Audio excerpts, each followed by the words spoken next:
America की राजधानी में भारी बवाल, सुरक्षा घेरा तोड़कर अमेरिकी संसद के अंदर पहुंचे ट्रंप समर्थक। वॉशिंगटन डीसी में 15 दिन के लिए पब्लिक इमरजेंसी।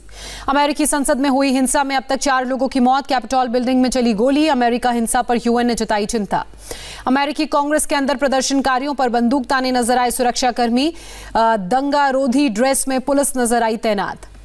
अमेरिकी कांग्रेस के हाउस ऑफ चैंबर के बंद दरवाजे तक पहुंचे प्रदर्शनकारी। पुलिस के साथ हुई झड़प। ट्रंप समर्थकों ने सदन का पोडियम उखाड़ा। तस्वीरों में पोडियम को ले जाते नजर आए। हिंसक झड़प के बाद सांसदों को कड़ी सुरक्षा में बाहर निकाला गया। अमेरिकी राष्ट्रपति चुनाव में बाइडेन की जीत पर मुहर लगाने के लिए चल रही थी बैठक। अमेरिकी हाउस की स्पीकर नैन्सी पेलोसी का बयान, जो बाइडेन की जीत पर कांग्रेस की मुहर, दुनिया को यह बताएंगे कि अमेरिका लोकतंत्र स्थापित करने से पीछे नहीं हटा। बैठक के दौरान सीनेट के अंदर दाखिल हुए सुरक्षाकर्मी अमेरिकी सेनेटर्स और सांसदों को चैंबर से सुरक्षित ले जाया गया। बवाल के बाद ट्रंप ने अपने समर्थकों से घर लौटने की अपील की। शांति और कानून व्यवस्था बनाए रखने की अपील की। जो बाइडेन ने ट्रंप से राष्ट्र को संबोधित करने को कहा था। वॉशिंगटन डीसी में व्हाइट हाउस के पास ट्रंप समर्थकों की बड़ी रैली। पूरे देश से पहुंचे हजारों ट्रंप समर्थक। ट्रंप ने रैली को संबोधित किया। कहा, ना हार मानेंगे, ना उम्मीद छोड़ेंगे। डेमोक्रेटिक पार्टी पर धांधली के जरिए जीत का आरोप तक लगाया। ट्रंप ने रैली में उपराष्ट्रपति माइक पेंस पर दबाव बनाया। कहा, अगर पेंस अपनी पावर का इस्तेमाल करें तो हम जीत सकते हैं चुनाव। पेंस ने बयान जारी कर ट्रंप की मांग को ठुकराया। कहा, उनके पास इलेक्टोरल वोट को खारिज करने का अधिकार नहीं, संविधान के प्रति शपथ का दिया हवाला। ट्रंप समर्थकों के हिंसा को जो बाइडेन ने विद्रोह बताया। अमेरिका के नवनिर्वाचित राष्ट्रपति ने कहा, लोकतंत्र में ये कहीं से जायज नहीं है। अमेरिकी संसद में हंगामे के बाद ट्रंप का ट्विटर अकाउंट 12 घंटे के लिए बंद किया गया। फेसबुक ने 24 घंटे के लिए किया ब्लॉक। ट्विटर ने ट्रंप को चेतावनी दी। ट्रंप ने चुनावों को लेकर भड़काऊ बातें जारी यहां पर की थी तो उनका अकाउंट परमानेंट ब्लॉक कर दिया जाएगा, ये कहा गया। 24 घंटे के लिए ट्रंप का इंस्टाग्राम अकाउंट भी ब्लॉक किया गया। कंपनी ने किया दावा। ट्रंप के पार्टी के नेता ही उनके विरोध में उतरे। कई रिपब्लिकन नेताओं ने कहा, ट्रंप को 20 जनवरी से पहले ही पद से हटा देना चाहिए। झड़प के बाद वॉशिंगटन डीसी में नेशनल गार्ड तैनात। अमेरिकी संसद के पास लगाया गया कर्फ्यू। 4 घंटे बाद संसद को प्रदर्शनकारियों से खाली कराया गया। अमेरिकी हिंसा पर पीएम मोदी का बयान, लोकतांत्रिक प्रक्रिया को गैरकानूनी विरोध प्रदर्शन से प्रभावित नहीं कर सकते। सत्ता में बदलाव शांतिपूर्ण तरीके से हो। अमेरिकी सीनेट में बाइडेन की डेमोक्रेटिक पार्टी को मिला बहुमत। जॉर्जिया से डेमोक्रेटिक ने जीती दोनों सीटें। नए कृषि कानूनों को वापस लेने की मांग पर अड़े किसानों का नया वार। अब दिल्ली के आसपास थमेगी रफ्तार। ट्रैक्टर मार्च निकालकर किसानों का प्रदर्शन जारी। सरकार से बातचीत से एक दिन पहले किसानों का शक्ति प्रदर्शन। कुंडली मानेसर और पलवल एक्सप्रेसवे पर ट्रैक्टर मार्च। सिंघू बॉर्डर से टिकरी और टिकरी बॉर्डर से कुंडली की तरफ जाएंगे किसान। फिर वापस अपनी अपनी जगह पर लौटेंगे किसान। किसानों का तीसरा जत्था गाजीपुर बॉर्डर से पलवल की तरफ जाएगा। रेवासन से पलवल की तरफ निकलेगा चौथा ट्रैक्टर मार्च। गाजीपुर बॉर्डर पर किसान संगठनों का ट्रैक्टर मार्च। भारी संख्या में पुलिस बल की तैनाती। दिल्ली में सिंघू बॉर्डर पर सुरक्षा बलों की तैनाती। किसी भी अनहोनी को रोकने के लिए पुलिस प्रशासन दोनों सतर्क। किसानों के ट्रैक्टर मार्च से पहले फरीदाबाद में पुलिस अलर्ट मोड में। माहौल खराब करने वालों के साथ सख्ती से निपटने की चेतावनी दी। कुंडली बॉर्डर के बाद सिंघू बॉर्डर पर भी मोबाइल शेल्टर का इंतजाम। दिल्ली सिख गुरुद्वारा प्रबंधक कमेटी ने स्कूली बसों को रैन बसेरों में तब्दील किया। सिंघू बॉर्डर पर किसानों के मंच पर लगाया गया वाटरप्रूफ टेंट। इसी मंच से रोज प्रदर्शनकारियों को संबोधित करते हैं किसान नेता। टिकरी बॉर्डर पर किसानों ने बनाया पक्का फर्श। टेंट में घुस जाता था बारिश का पानी। कृषि कानूनों से जुड़ी सभी अर्जियों पर एक साथ 11 जनवरी को सुप्रीम कोर्ट में होगी सुनवाई। सुप्रीम कोर्ट ने किसानों के आंदोलन पर जताई चिंता। कहा, हालात में अभी कोई सुधार नहीं। कृषि मंत्री नरेंद्र सिंह तोमर को आंदोलनकारी किसानों से उम्मीद। किसान कृषि सुधार कानूनों की भावनाओं को समझेंगे। राकेश टिकैत को सरकार से सकारात्मक बातचीत की उम्मीद। कल होगी सरकार के साथ किसान नेताओं की बैठक। कैप्टन अमरिंदर सिंह ने कहा, आंदोलन में अब तक 55 किसानों की जान गई। मेरी 101% सहानुभूति। किसानों के साथ उन्हें विरोध जताने का पूरा हक। लखनऊ के पौष इलाके विभूति खंड थाना क्षेत्र में गैंग वॉर फायरिंग में मुख्तार अंसारी के करीबी अजीत सिंह की मौत। दोनों तरफ से चली 30 से 40 राउंड गोलियां। लखनऊ पुलिस के मुताबिक अजीत सिंह की स्कॉर्पियो पर बाइक सवार 3 बदमाशों ने फायरिंग की। अजीत सिंह ने भी चलाई गोली। गोलीबारी में अजीत का साथी और एक राहगीर घायल। मऊ की ब्लॉक प्रमुख रह चुके हैं अजीत सिंह। अजीत के खिलाफ हत्या के 5 मामले समेत कुल 17 मामले थे दर्ज। बदायूं गैंगरेप मर्डर केस पर यूपी के सीएम योगी आदित्यनाथ सख्त। एडीजी से रिपोर्ट देने को कहा। जांच में मदद करेगी यूपी एसटीएफ। बदायूं मामले में अब तक 3 आरोपियों में से 2 की हो चुकी है गिरफ्तारी। फरार चल रहे मुख्य आरोपी मंदिर के पुजारी पर 50,000 का इनाम घोषित। यूपी के एडीजी लॉ एंड ऑर्डर ने कहा, प्राथमिक जांच में थाना प्रभारी की लापरवाही भी आई सामने, एसपी ने निलंबित किया। बिहार के मुजफ्फरपुर में नाबालिग के अपहरण और रेप की वारदात सामने आई, एक आरोपी मामले में गिरफ्तार। पीएम नरेंद्र मोदी ने जर्मन चांसलर एंजेला मर्केल के साथ वीडियो कॉन्फ्रेंसिंग के जरिए बैठक की। कूटनीतिक रिश्तों की 70वीं सालगिरह पर हुई बैठक, कोरोना वैक्सीन समेत कई मुद्दों पर चर्चा। दिल्ली में गृह मंत्री अमित शाह से मिले यूपी के मुख्यमंत्री योगी आदित्यनाथ। नए साल पर की शिष्टाचार मुलाकात, आज पीएम मोदी से भी करेंगे मुलाकात।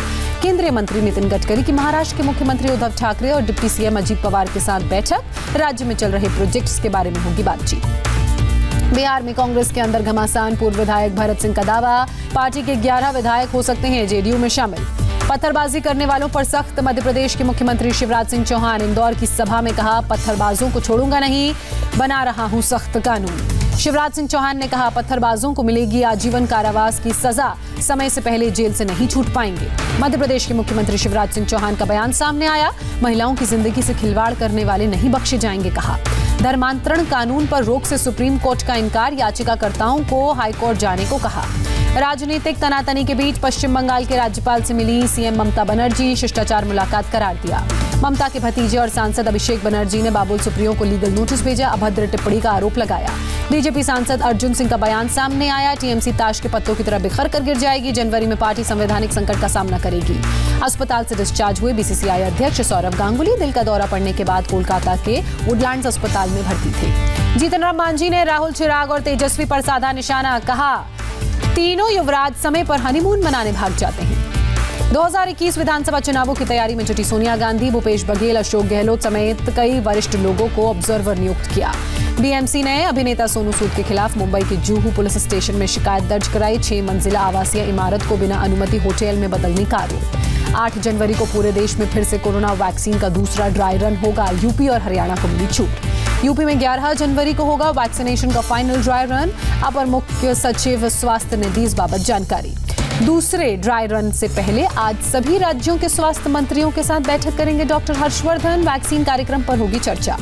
मुंबई में वैक्सीनेशन की तैयारियां मुकम्मल की गई, कई सेंटर्स पर ड्राई रन जारी। बिहार के सीएम नीतीश कुमार ने पटना वैक्सीन स्टोरेज हाउस का जायजा लिया, नालंदा मेडिकल कॉलेज अस्पताल में बनाया गया है बड़ा स्टोरेज हाउस। देश में कोरोना से एक दिन में 222 लोगों की मौत, देश में अब तक 1,50,336 लोगों ने जान गंवाई। देश में अब तक कोरोना के 17,84,00,000 से भी ज्यादा मामले सामने आए। 6 जनवरी को 9,37,000 जांच की गई। देश में कोरोना के नए स्ट्रेन वाले मरीजों की संख्या 73 पहुंची, केंद्रीय स्वास्थ्य मंत्रालय ने जानकारी दी। महाराष्ट्र में कोरोना से 24 घंटे में 4,382 लोग संक्रमित पाए गए, 66 लोगों ने जान गंवाई। मुंबई में 22 दिसंबर से लगा नाइट कर्फ्यू खत्म, रात को घूमने निकले लोग, जुहू चौपाटी पर चहल पहल नजर आई। दिल्ली में 24 घंटे में कोरोना के 654 नए मामले सामने आए, 16 लोगों की मौत। तेलंगाना में कोरोना के 379 नए मामले सामने आए, राज्य में 5,000 एक्टिव केस। पुणे के शनिवार वाड़ा किले को 8 महीने बाद खोला गया, कोरोना नियमों का पालन जरूरी। पंजाब में 5वीं से 12वीं तक की कक्षा के लिए आज से खुले स्कूल, सुबह 10 बजे से दोपहर 3 बजे तक लगेंगी क्लासेस। गुजरात में 10वीं से 12वीं के लिए 11 जनवरी से खुलेंगे स्कूल, कोरोना गाइडलाइंस का पालन अनिवार्य। श्रीलंका दौरे में राष्ट्रपति गोटाबाया राजपक्षे से मिले विदेश मंत्री एस जयशंकर, भारत की ओर से कोरोना वैक्सीन देने का भरोसा दिया। ब्रिटेन में फिर एक दिन में 62,000 से ज्यादा कोरोना के मामलों की पुष्टि हुई, 24 घंटे में 1,041 लोगों ने जान गंवाई। ब्रिटिश संसद ने लॉकडाउन पर मुहर लगाई। रूस में वैक्सीनेशन ने रफ्तार पकड़ी, अब तक 10 लाख से ज्यादा लोगों को स्पुतनिक 5 का टीका लगाया गया। ब्राजील में अमेज़न के जंगलों के बीच बसे शहर में कोरोना की वजह से 180 दिनों की इमरजेंसी लगाई गई। ब्रिटेन के बाद जर्मनी पर कोरोना की मार, लगातार केस बढ़ने के बाद लगा सख्त लॉकडाउन। नॉर्वे में वैक्सीन लेने के बाद 2 नर्सों की मौत मामले में जांच बैठाई गई, फाइजर का भी इन्हें टीका लगा था। केरल और हरियाणा के पंचकुला पहुंची केंद्रीय स्वास्थ्य मंत्रालय की टीम, बर्ड फ्लू के संक्रमण को रोकने में करेगी मदद। हिमाचल प्रदेश के धर्मशाला में भी झील में कई प्रवासी पक्षी मरे, प्रशासन ने पक्षियों को दफनाया। बिहार के बोधगया में महाबोधि वृक्ष की जांच के लिए पहुंची फॉरेस्ट रिसर्च इंस्टीट्यूट की टीम, पेड़ को पूरी तरह ठीक बताया, पेड़ पर किया गया दवा का भी छिड़काव। 4 दिन बाद श्रीनगर अंतर्राष्ट्रीय हवाई अड्डे पर विमान सेवा बहाल हुई, भारी बर्फबारी की वजह से लगा था ब्रेक। बर्फबारी के बीच श्रीनगर के तेंदुपुरा में एक घर की छत ढही, भारी मात्रा में बर्फ गिरने से हुआ हादसा। श्रीनगर समेत कश्मीर घाटी में बर्फबारी से जनजीवन प्रभावित, सड़कों पर मशीनों की मदद से बर्फ हटाने का काम जारी। हंदवाड़ा में प्रेग्नेंट महिला की मदद के लिए आए सेना के जवान बर्फ से रास्ता बंद होने के कारण कंधे पर लेकर अस्पताल पहुंचे। जम्मू श्रीनगर हाईवे पर पंथियाल के पास कीचड़ में फंसी गाड़ी, 8 लोगों को सुरक्षित बचाया गया। एवलांच की आशंका वाले क्षेत्र में जम्मू कश्मीर पुलिस ने 20 परिवारों को सुरक्षित स्थान पर पहुंचाया। दिल्ली के तिलक नगर इलाके में चेकिंग के दौरान बदमाशों ने 2 पुलिस वालों से चाकू पर हमला किया, पिस्टल छीनने तक की कोशिश की। हमले में एक पुलिसकर्मी गंभीर रूप से जख्मी, दूसरे पुलिसकर्मी ने सेल्फ डिफेंस में बदमाश को मारी गोली, बदमाश खतरे से बाहर। दिल्ली के नजफगढ़ में बैंक ऑफ इंडिया की ब्रांच में गबन का मामला सामने आया, पूर्व सीनियर मैनेजर को गिरफ्तार किया गया। हरदोई में सड़क हादसे की सीसीटीवी तस्वीर सामने आई, यू टर्न ले रही एसयूवी में बाइक सवार ने जोरदार टक्कर मारी, हादसे में दोनों बाइक सवार जख्मी। विकीलीक्स के फाउंडर जूलियन असांज को ब्रिटेन की अदालत ने नहीं दी जमानत, असांज को अमेरिका को सौंपने पर भी विचार करेगी अदालत। कासिम सुलेमानी की हत्या के मामले में ईरान ने इंटरपोल से ट्रंप की गिरफ्तारी की मांग की। हांगकांग में नए सुरक्षा कानून को तोड़ने के आरोप में 53 सांसद और लोकतांत्रिक कार्यकर्ता गिरफ्तार।